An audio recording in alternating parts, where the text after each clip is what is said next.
Years ago, I heard a sermon that changed my life.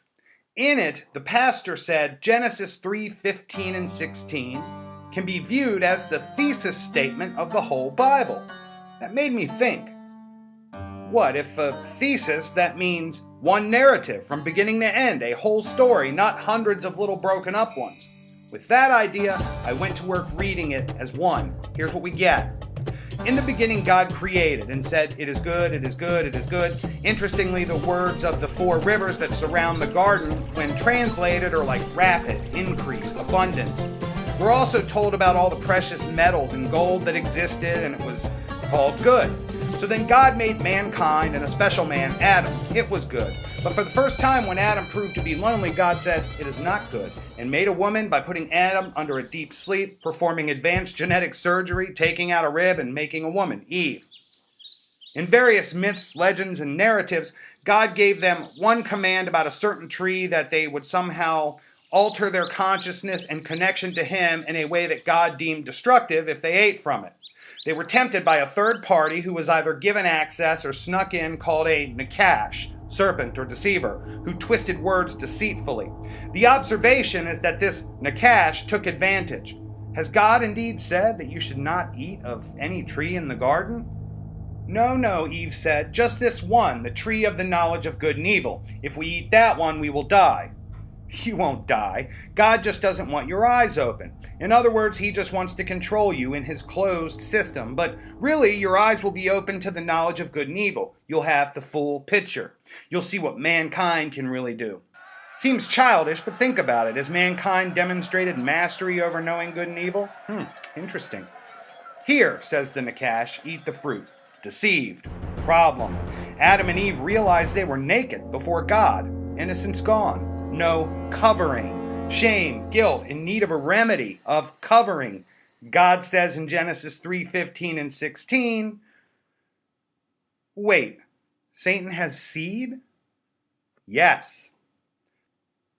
So God covers Adam and Eve with skin of an innocent animal to cover their nakedness and sin.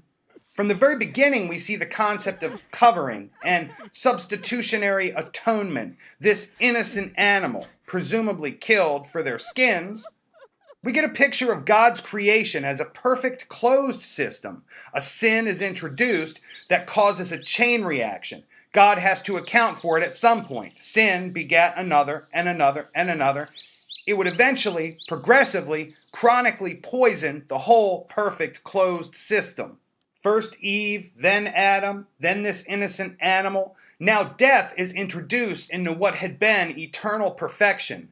Mankind could no longer be in the physical or spiritual presence of God. They are cast from God's presence in the garden. I mean physically. They would melt like wax before true perfection. Don't believe me? When Moses took the people to the foot of God's mountain, covered in Exodus 19 and 20, they begged Moses to make the sound and presence of God stop because it was killing them. Anyway, God sends His Watcher-class angels to literally block man out of the presence of God. There would obviously need to be some solution, but meanwhile, this enmity between the seed of the woman and the Nakash we call Satan plays out immediately.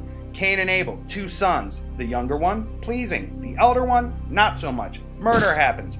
God places a mark of protection, actually, on Cain, so that men don't kill him when they come to know what he did.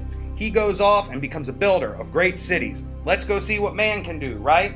There are two genealogies presented right away, a distinction. God's way, the fallen way.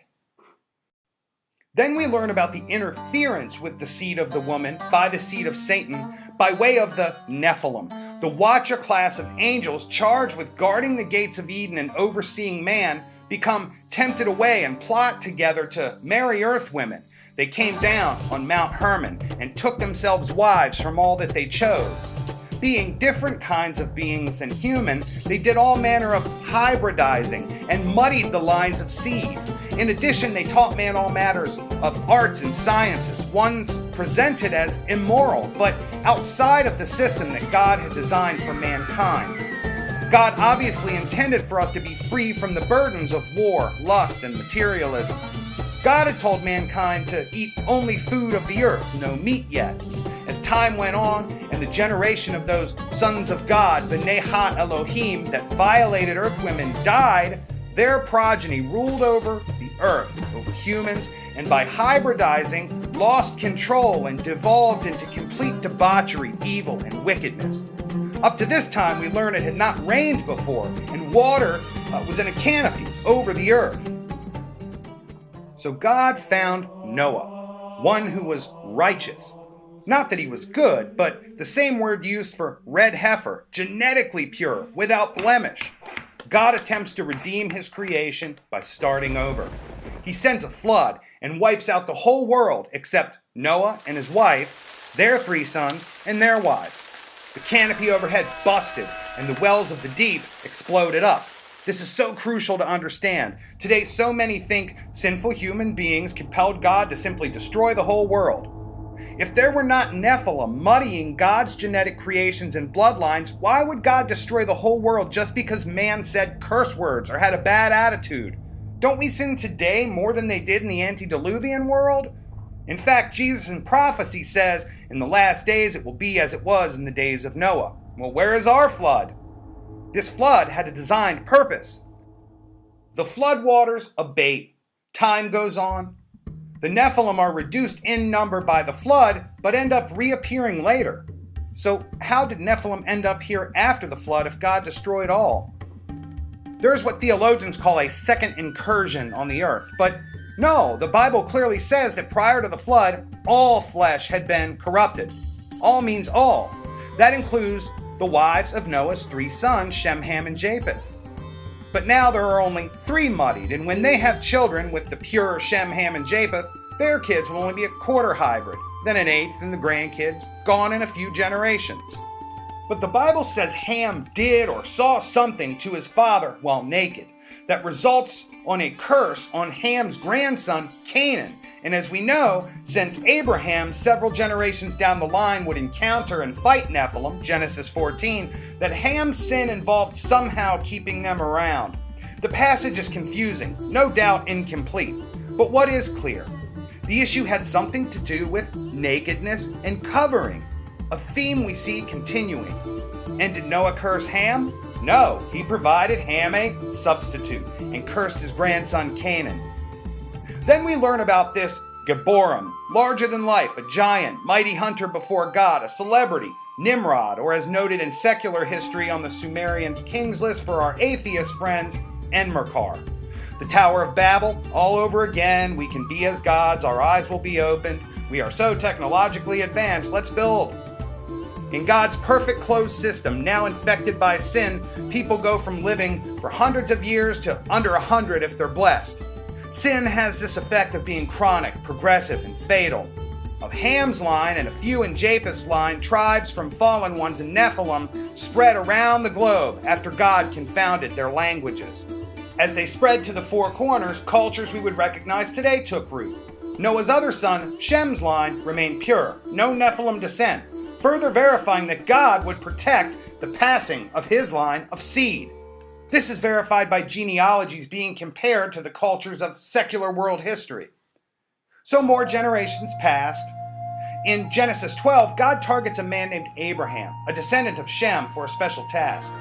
Interestingly, he and Shem's lives overlapped by at least a century.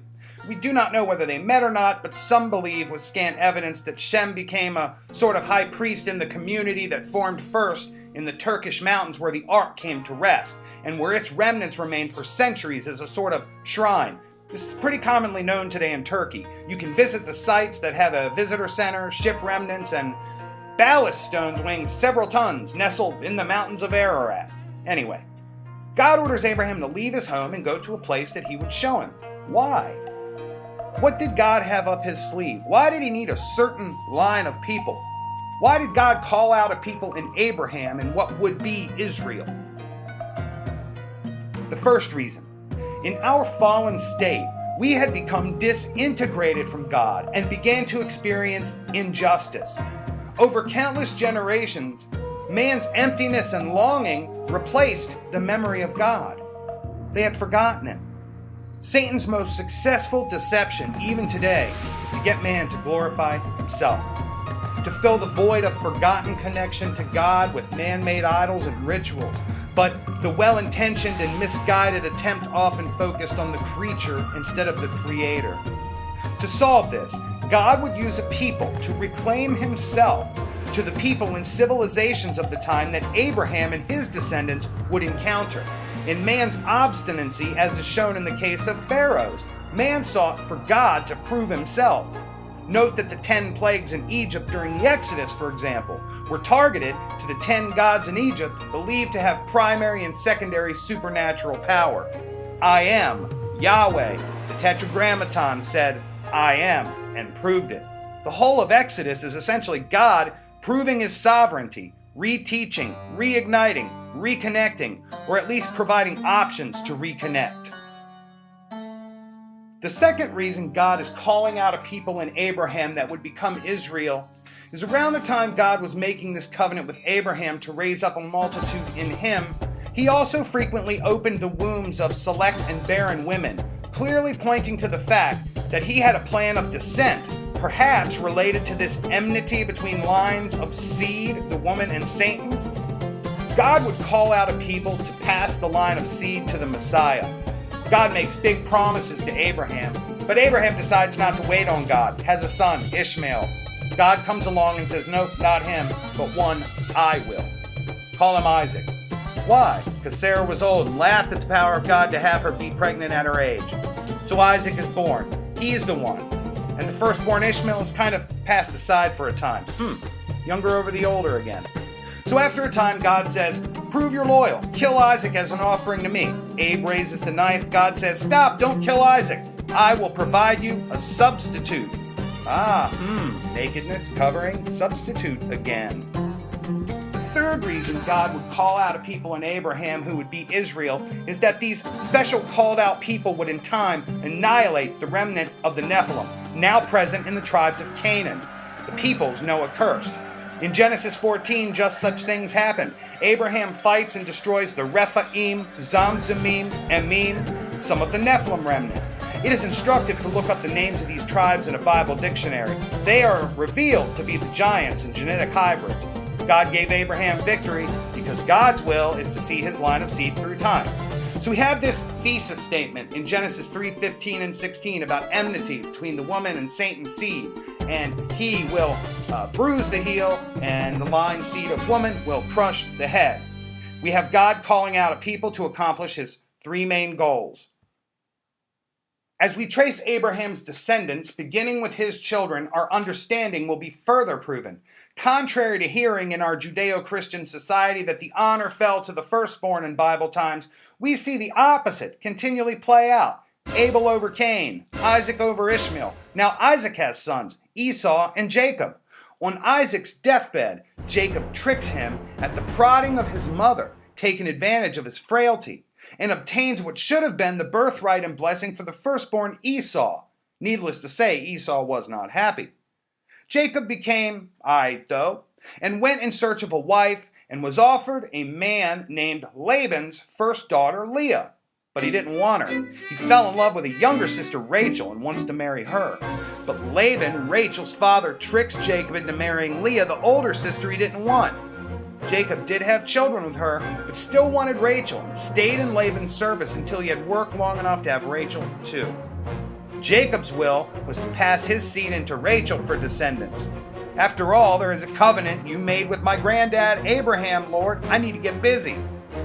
But God's will was for the line of seed to pass into Leah, the one Jacob did not even want. To Leah, sons would be born. A certain son would be born with a name we all recognize, one named Judah. Jacob, who would become Israel, has 12 sons in total from multiple women, one of whom passed the line of seed. Leah had Judah. With 12 sons, the work of Goal 1, reminding the world of I am the living God, can happen much more readily than with just a few sons. Israel comes of age, even reconciles with his brother Esau. When he sees him coming from afar, he sends gifts and people ahead of him to gauge his mood. And when they're about to meet, Jacob sends a substitute just to make sure he is forgiven before they embrace. Thanks, substitute. I know I can be in his presence now. They get cool in the short term. There's another weird little vignette where Israel wrestles an angel, and there's a ladder to heaven and a hand going under a covering to loins. Weird seed stuff. And Jacob's name is changed to Israel. He struggles with God in one translation. So Jacob, now Israel, has his favorite son, the boy named Joseph. In fact, Israel gives Joseph a coat of many colors. Oh, again, a covering. The father covers his son. Joseph's brothers hate him. They are jealous. The brothers plot and fake Joseph's death, Judah among them, and sell Joseph into slavery and then present the coat, Joseph's cover, drenched in blood, to Israel his father. Here again, the cover and blood and the father. The brothers in their jealousy didn't care that Joseph's ability to dream and interpret was their generation's manifestation of the special covenant between God and their family through their great-grandfather Abraham. Joseph is devastated by having to leave the land of his family and go into Egypt. A subtle detail missed because of the way this story is interpreted. Joseph values his family covenant more than the wealth, power, and prestige he would ultimately rise to in pagan Egypt, because he named his younger son Ephraim, which means, God has prospered me in the land of my affliction. Wait a second. He is adorned in gold. He stands beside Pharaoh as number 2, and the whole society bows to him as he goes by on chariot. But this he calls the land of his affliction? That last little part's not mine, it's Vodi Baucham's. Interesting though, God uses Joseph to bring the Hebrews into Egypt, setting the stage for his glory as he would lay waste to the pagan gods of Egypt and make himself known to the civilized world of that time. As second in command in Egypt, some believe Pharaoh himself, Joseph remained devoted to God and his great-grandfather's covenant. He takes the name Zaphanath-Paneah, which ironically in Egyptian means the beloved of Anu. Interesting when considering the modern emergence of intervention theory with the Anunnaki and the Bible's frequent references to Anu, the sons of Anak, remnants of giants of the Nephilim. Anyway, while all this is happening, Joseph's brother Judah is back in the land of their covenant, dealing with some interesting life twists of his own. Judah leaves his brothers and in the course of events meets a Canaanite woman, marries her, and by her has 2 sons named and Onan. The Bible tells us was wicked in God's eyes and was struck dead, but not before leaving behind a widow. This poses an issue if the transmission of seed is one's life's mission. Judah goes to his other son Onan and says, hey, take your brother's widow to bed. He does that, but Onan relieves himself on the floor, citing the inappropriate nature of his father's request. God did not like that and struck him dead too. The widow, Tamar, now in mourning, again fully covered her features. One day Judah sees her, and not recognizing her, mistakes her for a harlot, propositions her for sex, material wealth in exchange for sex. Luckily, Judah found favor with God. Despite that up to this point in his life he had faked his brother Joseph's death, lied to their father Israel, sold Joseph into slavery, murdered some Shechemite men, and more. But the line of messianic seed was the will of God. The Bible does not indicate whether as part of the covenant his family had with God he was aware of the unique mandate, but it cannot be overlooked that in an entire book about Joseph, one out-of-place chapter tells this macabre story full of a depraved man being rewarded and one who did barely anything being struck down. But we must remember that God has a specific will to be accomplished. Judah's actions seem so deliberate, it is as if he is aware of what must be done. So the Bible is loaded with genealogies and these weird stories that our culture has turned into morality lessons. Joseph, for example, hates Egypt, but we say, oh look, he was faithful, so God made him rich. Unfortunately, we missed the point. We clapped for old Miss Smith at the Bible study when she pronounces the name Mahulalel. Yay, clap. But wait, think about it. The Bible has genealogies. Why? It's a battle between lines of seed. In his book, The Benedict Option, Rod Dreher defines the tenor of modern Western Christianity as morally therapeutic deism. Unfortunately, we read the Bible this way. We have the 10 Commandments and Jesus' golden rule as our standard, and we interpret the behavior of biblical characters as right or wrong based on it. But now we change our view. Our thesis statement in reading the Bible, understanding the 3 reasons for God calling out a line of people. Now we have some context for things we looked at before and said, oh, that was just a different time. Why morally questionable things, murder, lying, went unpunished, and God lifted up and used those people. Yet others were struck down for what seems like nothing. In addition to the actions of men like Judah, Abraham lied to Pharaoh about Sarah, his wife, being sister. And God revealed this to Pharaoh in a dream. Ironically, that act alone could have destroyed Egypt. This was not punished. At one point in a strange few verses, God almost struck Moses dead for some seemingly obscure reason. Now, back to Joseph, who by all appearances had lived a model life, stayed true in his heart to God, but stayed and prospered in Egypt. He married a daughter of one of the priesthood of On, another reference to Anu. The daughter's name was Anyaset, Asenath. The Sumerians referred to these gods as Anunnaki, those who from heaven to earth came, on Mount Hermon, in the days of Jared, the sons of God, Genesis 6. As a famine put the family of Israel at risk, Joseph used his power to bring his family into Egypt where there was plenty. Benjamin, the youngest, was taken as ransom to ensure the brothers would return with Jacob, Israel, to Egypt, although Judah stepped in and offered himself to Joseph, saying, "No, please let the boy go. I will be his substitute." Judah was redeemed for his earlier sins. And Joseph would trick his dying father, as his grandfather had done, by switching the hand of blessing from the older onto the younger. So the book of Genesis ends with another example of either covering, blood, or substitution.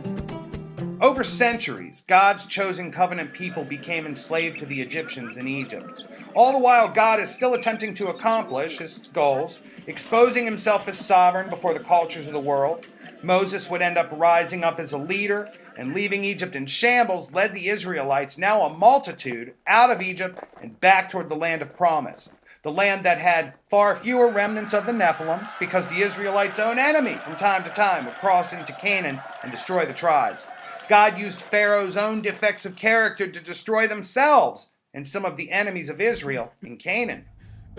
On the eve of Israel's departure, the firstborn of the Egyptians were killed, and the blood of the lamb was used to cover the door of the covenant people so that the destroyer plague might pass them, once again, covering blood.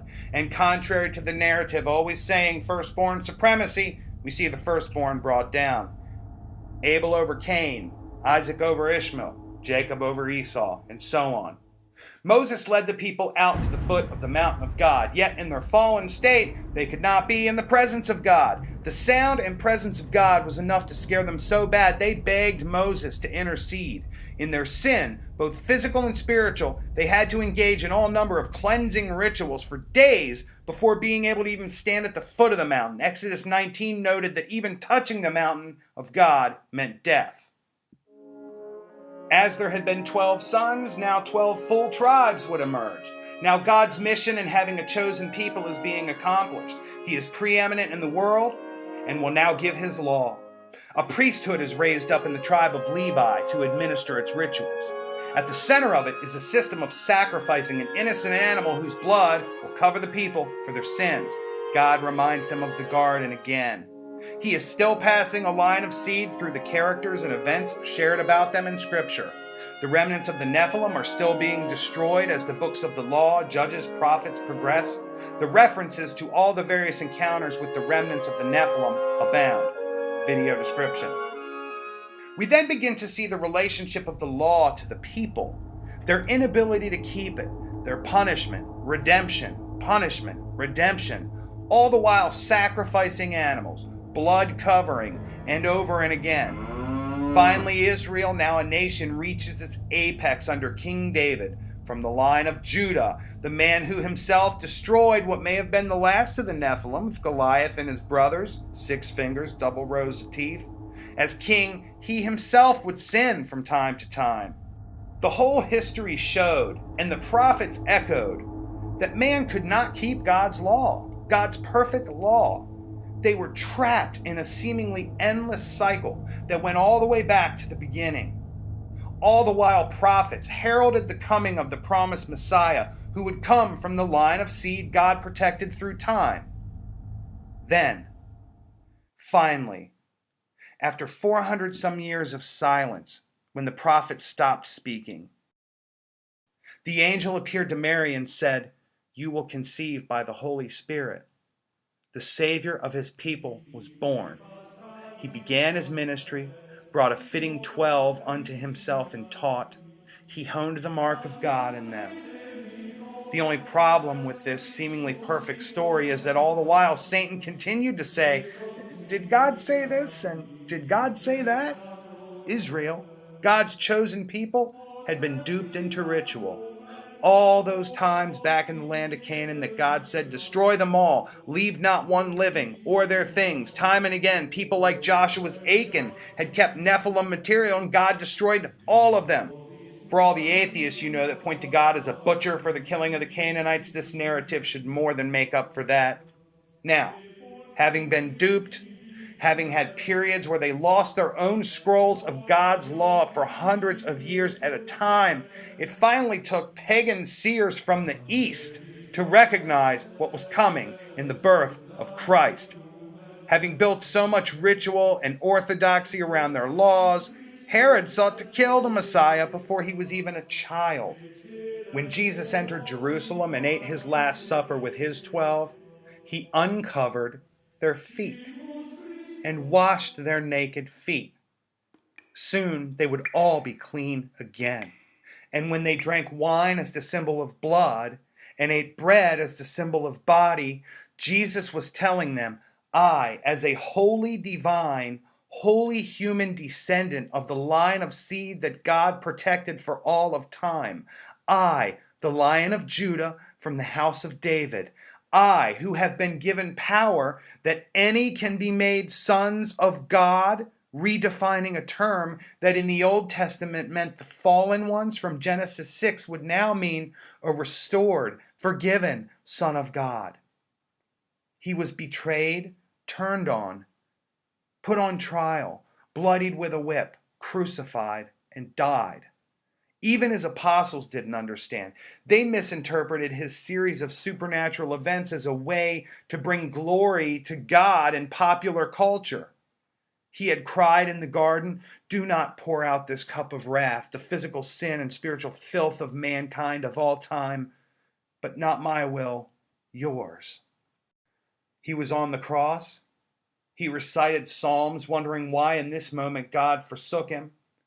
In a final attempt, knowing that his time was coming to a close, the Nakash, the deceiver, spoke in the form of a man beside him on another cross, "If you're God, save us. Get me down. Get you down." And finally, it is finished. The ground shook. The veil in the temple, the Levite temple, the veil that kept man from God, was torn in two. For all have sinned and fall short of the glory of God, but the gift of God is the Word, the sacrifice to end all sacrifices. No longer did there need to be a veil. No longer did it matter whether one had pure seed line blood or Nephilim. All could be saved by the blood of the Lamb, a physical and spiritual repair to the greatest dilemma of all time, back in the garden. After his death, his apostles scattered and believed this to be a failed endeavor. And after a few days, word began to spread about the body missing from the tomb. He was alive, and he appeared to many. The book of Acts says there were hundreds of living witnesses to his resurrected presence. And in case there was any question about who he was, he told the men on the road to Emmaus that Moses wrote about him. So for us, what must we do? Be born again, born of water, physical birth, and born of the Spirit, meaning born into Jesus Christ as sons and daughters of God, Jew or Gentile, Nephilim or Israelite. The forgiveness of God was penal. not because we said a bad word, but because we had a very tangible blotch that was destroying the order of the natural world. All of creation cried out for us to be cast into the pit. But God, in his act of sacrificial love, accomplished the greatest act in human history. This is the gospel. God sacrificed his only begotten Son to cover us in our nakedness. Now, no matter what, Jesus has conquered death. He repaired the sin in the garden and restored us to God. Now we must consider if we are willing to humble ourselves, not listen to Satan who says, glorify yourself, we're so smart with our technology and advancement and gender this and that, and man is the pinnacle, and listen to the still small voice who says, blessed are the meek. The Bible is the story of the redemption of man, from the thesis to God's three purposes. Feel free to look for morality stories, but the most real thing in the world is where we stand in the context of this story. Oh yes, and the book, the Bible, 66 books. There are others to be sure, but 66 we know, sufficient books. Over 40 authors spanning 1,500 years. For those that doubt, were never originally intended to be put together into one book. Let that sink in.